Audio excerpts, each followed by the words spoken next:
الشفاعة هب لنا بالقيامة مشفقا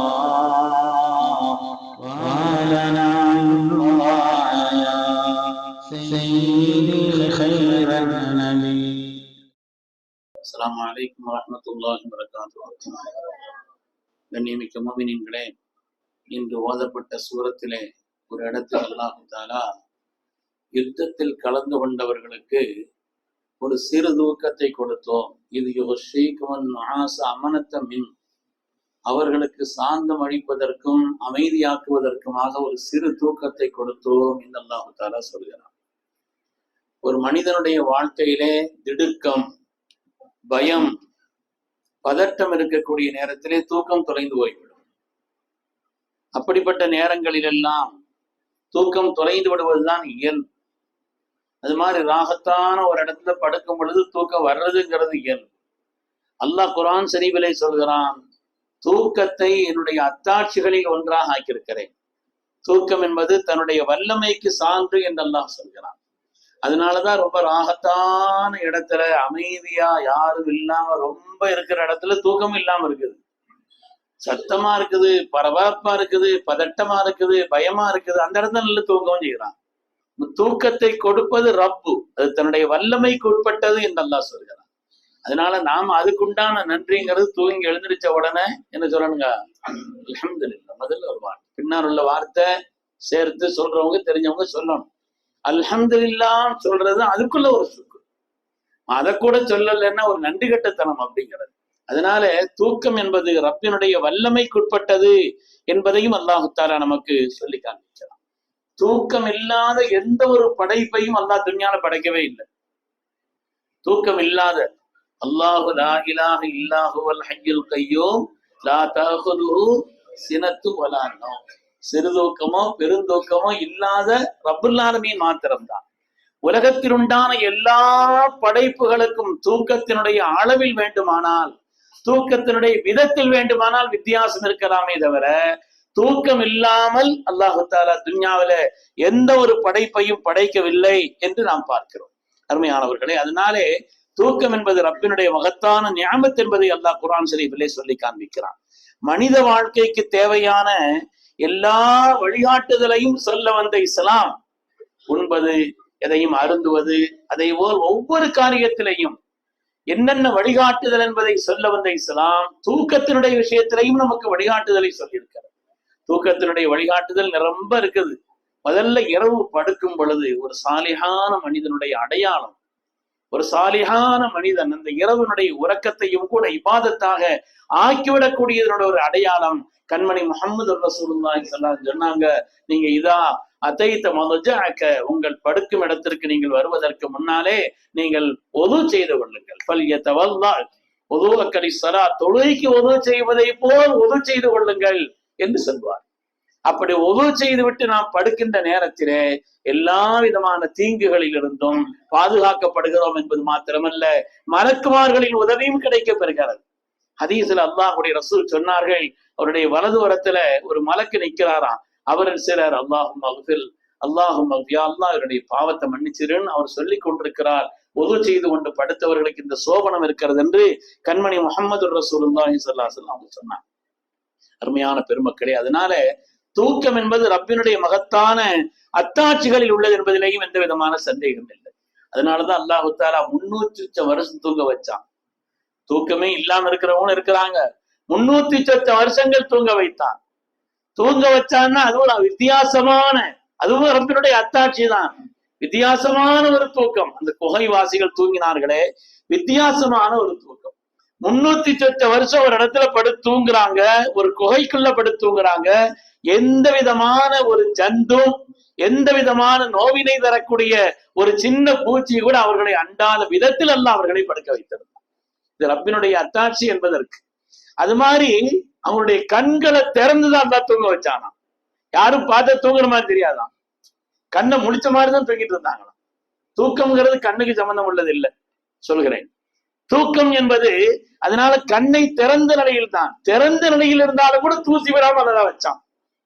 தூங்கிட்டு இருக்கிறாங்க, கண்ணை திறந்துதான் இல்ல அவங்கள தூங்க வச்சான், ஆனா தூசி விடாம. இன்னைக்கு எத்தனை பேர் கண்ணை முடிச்சுக்கிட்டு தூங்குறாங்க, பார்க்கத்தானே செய்யறான்.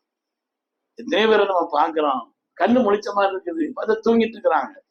நம்ம பேசிட்டு இருந்தா நம்மள ஏன் தனியா பேசுறோம்னு யாரும் நினைப்பாங்க. அதனால தூசி விழாமல் அல்லாஹ் தஆலா தூங்க கண்ணை திறக்க வச்சிருந்தான். அது மாதிரி குர்ஆன் சொல்லுகிறது, அவங்களுடைய தூக்கத்திற்கு இன்னொரு அத்தாட்சியாக சூரிய வெளிச்சத்தை அல்லாஹ் ஏற்படுத்தி கொடுத்தான். ஒருத்தர ஷம்ஸ இதா தலஅத் தஸாவரான் காஃபியும், அல்லாஹ் சொன்னான் சூரிய வெளிச்சத்தை ஏற்படுத்தி கொடுத்தானே தவிர அது அவங்களுடைய மேலே கடுமையாக பட்டு சூடு உண்டாகக்கூடிய அளவுக்கு அல்லாஹ் தஆலா வைக்கல.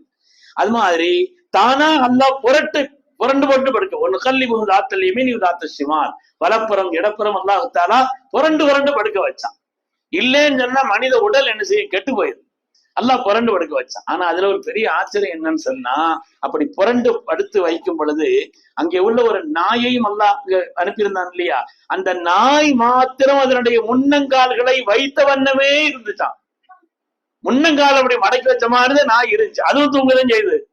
ஆனா முன்னங்கால்களை மடக்கி வைத்தது போல் அதை புரட்ட மாதிரி குர்ஆன் சொல்லல, இவர்களைத்தான் இங்கும் அங்கும் புரட்டி வைத்தோம் என்று சொல்கிறார்.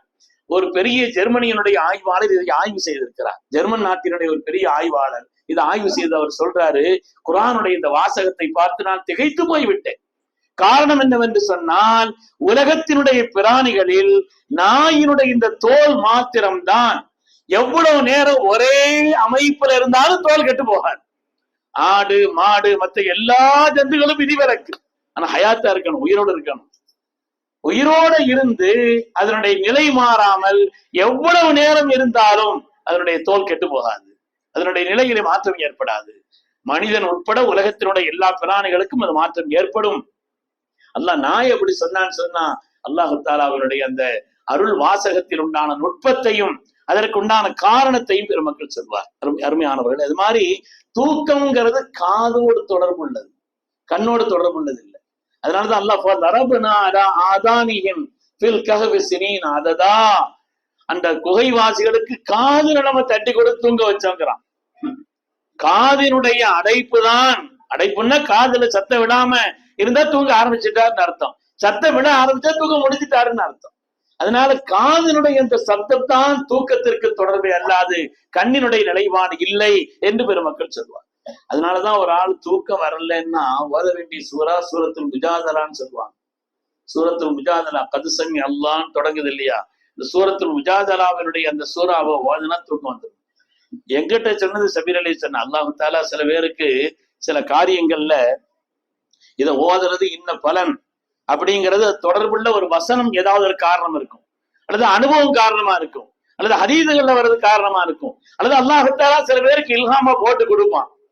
அப்படி அதை காரணத்தோடு செய்வார்கள். நான் எனக்கு சொல்லி தந்த அசத்திட்ட கேட்டேன், நீங்க முஜாதலா ஓத சொல்றீங்களா, அது என்ன தூக்கத்துக்கான இறங்க நான் எதுக்கானே அதை போய் ஓத சொல்றீங்கன்னு கேட்டா அசத் சொன்னாங்க, அது சமி அல்லாஹ், அது காதோடு தொடர்புள்ள ஒரு வசனம். அல்லாஹ் கேட்டான், ஹவுரா என்ற அந்த பெண்மணியினுடைய சத்தத்தை தன் கணவரின் விஷயத்தில் ஸல்லல்லாஹு பேசியதை அல்லாஹ் கேட்டான். கேட்பது தொடர்பான ஒரு விஷயம் அதுல வருது, அதனால காது தொடர்பான விஷயம் தான், எனவே தூக்கத்தினுடைய தொடர்பு உள்ளதுன்னு சொல்லி அதில் சொல்லி காண்பித்தார். அருமையான பெருமக்களே, தூக்கம் என்பது ஒரு சிறு மரணம், தூக்கம்ங்கிறது ஒரு குட்டி மரணம். அதனாலதான் அல்லாஹும்ம பிஸ்மிக்க அர்த்தம் தெரிஞ்சா சொல்லவே மாட்டோம். அல்லாஹு விஸ்மிக்க, யா அல்லாஹ் உன்னுடைய திருநாமத்தை கொண்டு நான் மௌத்தாகிறேன், ஹயாத்தும் ஆகிறேன், அதுக்கு ஒரு ஹயாத்து ஆகிறேன் அப்படின்னு சேர்த்து சொல்லிடுறான். அமுத்தோட மட்டும் நிறுத்திடக்கூடாது. அல்லாஹும்ம பிஸ்மிக்க அமு, அதனால எழுந்து அல்ஹம்துலில்லாஹி அல்லதி அஹ்யானா பஅதமா அமாத்தனா, ஒரு சிறு மரணத்திற்கு பின்னால் என்னை ஹயாத்தாக்கிய ரப்பே உனக்கே எல்லா புகழ். அதனாலதான் ஸல்லல்லாஹு அலைஹி வஸல்லம் கேட்டாங்க, சொர்க்கத்துல எல்லா பாக்கியமும் இருக்கும், இதை நான் இருந்தேன், தூக்கம் இருக்குமான்னு கேட்டாங்க. தூங்குறது எவ்வளவு பெரிய பாக்கியம், தூக்கம்ங்கிறது எவ்வளவு ஞாபகத்து. அது சொர்க்கத்துல எல்லா இன்பமும் பாக்கியமும் இருக்குமே, தூக்கம் இருக்கு, சொர்க்கத்துல தூக்கம் இருக்காதுன்னா என்ன, அது ஒரு மௌத்து. சொர்க்கத்துல மௌத்து கிடையாதுன்னா, அங்க மௌத்துங்கிறதே கிடையாது. அதனால சொர்க்கத்தில் தூக்கமில்லை என்று விளக்கம் சொன்னார். அருமையான பெருமக்களே, அதனால நாம் அந்த தூக்கம்ங்கிறது இருக்கிற ஒரு மகத்தான ஒரு பாக்கியம், அல்லாஹ்வுடைய மகத்தான ஞாபகத் என்பதை பார்க்கிறோம். அது மாதிரி தூக்கம் வரலன்னு அல்லாஹும்ம கினி அஸாபக் யௌம தபஅஸ் இபாதக், யா அல்லாஹ் உன்னுடைய அஸாபை விட்டு என்னை பாதுகாத்தருள், உன்னுடைய அடியார்களை எழுப்பக்கூடிய அந்த நாளில் எல்லா விதமான அதாவை விட்டும் என்னை பாதுகாத்தல் என்ற ஒரு துவாவும் கூட தூக்கத்திற்காக கண்மணி ரசூலுல்லாஹி ஸல்லல்லாஹு அலைஹி வஸல்லம் சொல்லிக் கொடுத்த துவா என்று பெருமக்கள் சொல்வார். பெருமையான பெருமக்களே, மனிதனுடைய வாழ்க்கையில ஒவ்வொரு செயலுக்கும் எவ்வளவு நேரம்னு ஒரு கணக்கு இருக்குது. தூக்கத்துக்கு எவ்வளவு நேரம்? நம்ம ஹயாத்திலேயே அதிகமான காலம் கழிவது தூக்கத்துலதான். ஒரு மனுஷன் ஒரு 60 வருஷம், ஏன் நிறையவே சொல்லுவோமே, 100 வருஷம் வாழ்ந்தான்னு வைங்களேன், அதுல பெரும் பகுதி தூக்கத்துலதான் கழியுது. அதுலயும் சின்ன பிள்ளைங்கன்னா ரொம்ப தூங்குங்க. பிறந்த ஆரம்ப காலத்துல எல்லாம் அது 12 மணி நேரம் 14 மணி நேரம் தூங்குற பிள்ளை எல்லாம் இருக்கு. அதனால அப்படிப்பட்ட ஒரு நிலையில மனித வாழ்க்கையில் அதிகமான நேரம் கழிவது தூக்கத்தை கொண்டுதான். தூக்கத்தை கொண்டுதான் மனித வாழ்க்கையில் அதிகமான நேரம். இதுல வயதை பொறுத்து, சூழலை பொறுத்து தூக்கத்தினுடைய அளவு வித்தியாசப்படும். அல்லாஹ்வுடைய கடமைகளை விட்டுறக்கூடாது, குடும்பத்தினுடைய காரியங்கள்ல கவனம் செலுத்தணும். அது மாதிரி நம்முடைய பணிகள்லையும் எந்த விதமான தடைகளும் இல்லாமல் உறங்கக்கூடிய உறக்கம்ங்கிறது மார்க்கம் அனுமதித்த விரும்பக்கூடிய ஒரு தூக்கம் என்பதிலே சந்தேகமே இல்லை. அது வயசை பொறுத்து தூக்கத்தினுடைய அளவுகள்ல வித்தியாசம் ஏற்படும் என்பதையும் பார்க்கிறோம். அருமையான பெருமக்களே, ஒரு தூக்கமின்மை என்பது உடல் ரீதியான உள்ள ரீதியான எல்லா நோய்க்கும் காரணம். தூக்கம் வராம ஆயிடுச்சுன்னு வைங்க, அது உடல் ரீதியான நோய்களுக்கு மாத்திரமல்ல, உள்ள ரீதியான நோய்களுக்கும் கூட அது காரணம் என்று பெறும். அல்லாமா இப்னு கையும் ஜௌஸி ரஹ்மத்துல்லாஹி எழுதுவார்கள், ஒரு நாளை 3 பிரிச்சுக்கங்க, 8 8 8ங்குவாங்க. ஒரு 8 மணி நேரம் தூங்கும். சில பேர் பள்ளியாசல் பயான் கேட்டா தூக்கம் வந்துடும். வெள்ளிக்கிழமை அன்னைக்கு நம்ம வெள்ளி யாரும் தூங்குறது இல்லை. தூங்குறாங்களா? என்னங்க பெரும்பாலும் வைங்களேன் 8 பிரிச்சுக்கிறனுங்கிறாங்க. 8 8 8, அதாவது ஒன்று இபாதத்திற்காகவும் நல்ல காரியத்திற்காக வேண்டியும், இபாதத்திற்கும் ஒரு படிப்பிற்கும் கல்விக்கும் அது 8 மணி நேரம். உலக ரீதியான காரியங்களுக்காக வேண்டி ஒரு 8 மணி நேரம், தூக்கத்துக்கு 8 மணி நேரம். பெரும்பாலும் எப்படி ஆக்கிக் கொள்வது? தூக்கம் ராத்திரி தூங்கணுங்கிறது இல்லை, பகல். மின் ஆயாத்தி மனாவுக்கும் பிள்ளை இழிவன்னகா, அல்லாஹ் சொல்கிறான், ரப்பினுடைய அத்தாட்சியில் திருஷ்டாந்தங்களில் உள்ளது இரவிலும் பகலிலும் உங்களுக்கு தூக்கத்தை தருவதுங்கிறான்.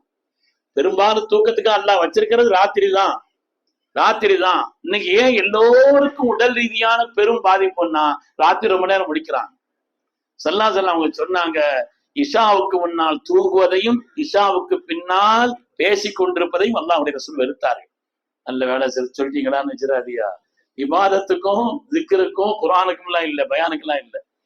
அதனால அது ரமதான்ல சல்லாஜனம் முடிங்கன்னு சொன்னாங்க. ராத்திரி காலத்துல என்ன செய்தாங்க, விடிய முடிக்க சொன்னாங்க. அதனால பொதுவாக இரவு காலத்தை பொறுத்தவரையில இஷாவுக்கு முன்னால் தூங்குவதை அல்லாஹ்வுடைய ரசூல் வெறுத்தார்கள், இஷாவுக்கு பின்னாலே பேசிக் கொண்டிருப்பதை. இன்னும் சொல்ல போனா அஷா பாதல் அல் இஷா, அதாவது அல் அஷா கபர் அல் இஷான்னு சொல்லுவாங்க. இஷாவுக்கு முன்னால சாப்பிடணுமா, இஷாவுக்கு முன்னால சாப்பிடணுமா. அது 2 வேளை சாப்பிடுறவங்களுக்கு, 2 வேளை சாப்பிடுறவங்க என்ன செய்யணும், அது இஷாவுக்கு முன்னால சாப்பிட்றேன்னு சொல்லுவாங்க. ஹைர் அருமையாக. அதனால தூக்கமின்மை வந்துருச்சுன்னு வைங்க, முதலாவது ஏற்படக்கூடியது தூக்கமின்மையினால் வரக்கூடிய ஒரு நிலைங்கிறது உச்சகட்டமா பைத்தியம் கூட வந்துருமா. அதான் பைத்தியக்காரர்கள் பெருமாள் தூங்குறது இல்லை, உச்சகட்டமா. அதே நேரத்துல அளவோட தூங்காம உச்சமா தூங்க ஆரம்பிச்சாங்கன்னு வைங்க, அதனால வரக்கூடிய வியாதிங்கிறது முதலாவது சோம்பேறித்தனம் வந்துடும். கூடுதலா தூங்க ஆரம்பிச்சாங்கன்னா சோம்பேறித்தனம்ங்கிறது எந்த காரியத்தை கூற செய்ய மாட்டான். எந்த திறமையாளரும் தோற்று போய் விடுவான். சோம்பேறியா இருந்தான்னு வைங்களேன், அவன் எவ்வளவு பெரிய கெட்டிக்காரனா இருந்தாலும் சரிதான், சோம்பேறியா இருந்தான்னா எவ்வளவு பெரிய திறமையாளனாக இருந்தாலும் அவன் தோற்று போய் விடுவான். அது மாதிரி தன்னுடைய கடமையை தவற விடுவான். அளவுக்கு அதிகமாக தூங்குவது நயவஞ்சகத்தினுடைய அடையாளம் என்று கூட பெருமக்கள் சொல்வார். அருமையான பெருமக்களே, முத்தகீன்கள் இருக்கிறார்கள். அல்லாஹ் குர்ஆனிலே சொல்கிறான், கானு கலீலம் மினல் லைலி மா யஹ்ஜஊன், இரவு நேரத்தில் அளவோடு தூங்குவார்கள். இரவு நேரத்திலையும் கூட முத்தகீன்கள் நேரத்தை பிரிச்சுக்கிடுவாங்க. இரவு என்ன செய்யணும், ராத்திரி சீக்கிரம் படுத்துறோம். உடலினுடைய முக்கியமான ஆரோக்கியத்திற்கு முக்கியமான காரணம் இரவுல சீக்கிரம் படுக்கணும், சீக்கிரமா எழுந்திருக்கணும் என்பது உடல் நலத்திற்கு உண்டான முக்கியமான காரியம் என்று சொல்கிறார். அதனால படுக்கிறதுக்கு முன்னால ஒது செய்துட்டு படுக்கணும். முதல்ல வலது பக்கத்தினுடைய திரும்பி உங்களுடைய கையை கொடுத்துட்டு அப்புறம் நீங்க என்ன செய்யுங்க, அப்படி படுங்க. அப்புறம் இடையில அங்கே பிறண்டுக்கிட்டு அது வேற விஷயம். முதல்ல படுக்க ஆரம்பிக்கும் பொழுது வலது பக்கம் திரும்பி, குப்புற படுக்க கூடாதுன்னு சொன்னாங்க சல்லாஸ். குப்புற படுக்கிறது அல்லாஹ்வுடைய ரசூல் வெறுத்தார்கள். ஒரு ஆள் அப்படி குப்புற படுத்திருந்தாரு, சல்லாசல என்ன செய்தாங்க, தட்டி விட்டு இது வந்து ஷைத்தானுடைய படுக்கைன்னு சொல்லி என்ன செய்தாங்க, சத்தம் இளைஞர்கள் கவனத்துல வைக்கணும். அதனால வந்து குப்புற படுக்க கூடாது என்பதையும் அல்லாஹ்வுடைய ரசூல் நமக்கு தூக்கத்தினுடைய ஒழுக்கத்தை நமக்கு பல்வேறு நிலைகளிலே ஹதீஸினுடைய கிரந்தங்களில் எல்லாம் கிதாபுன் நௌம் தூக்கம் சம்பந்தப்பட்ட பாடம்னு மிக விரிவான பாடங்கள் நமக்கு சொல்லி காட்டப்பட்டிருக்கிறது. அந்த தூக்கத்தையும் அல்லாஹ்வுடைய வல்லமை என்பதை உணர்ந்து அவனுடைய திருநாமத்தை கொண்டு தூங்க ஆரம்பித்து எழுந்தெடுத்தவுடன் அல்லாஹுவை புகழ்ந்து ஒழு செய்து கொண்டு படுத்து அது மாதிரி இந்த இபாதத்தினுடைய ஒரு சூழலை தூக்கத்தை ஆக்கணும்னு சொன்னா அதுவும் நம்முடைய வாழ்க்கையின் பெரும் பகுதியா இருக்கக்கூடிய அந்த காரியம் அல்லாஹ்வுடைய பொருத்தத்தை பெற்றுதான் ஆகும் என்பதிலே எந்த விதமான சந்தேகம் இல்லை. அல்லாஹு தாலா உறங்க வேண்டிய நேரத்துல ராகத்தான் உறங்குவதற்கு அல்லாஹ் நசீபை தருவானா. நாம வந்து சுறுசுறுப்பா இருக்க வேண்டிய நேரத்துல சுறுசுறுப்பா இருப்பதற்கு அல்லாஹ் நசீபை தருவானா. ஒவ்வொரு காரியத்தையும் கவனத்தோடும் இஹ்லாஸோடும் அல்லாஹ்வுடைய பொருத்தத்தோடும் செய்வதற்குண்டான உயர்ந்த நசீபை அல்லாஹ் நம் எல்லோருக்கும் தந்தருள்வானாக. ஆமீன் ஆமீன் யா ரப்பல் ஆலமீன். வ ஆகிரு தஅவானா அல்ஹம்துலில்லாஹி ரப்பில் ஆலமீன்.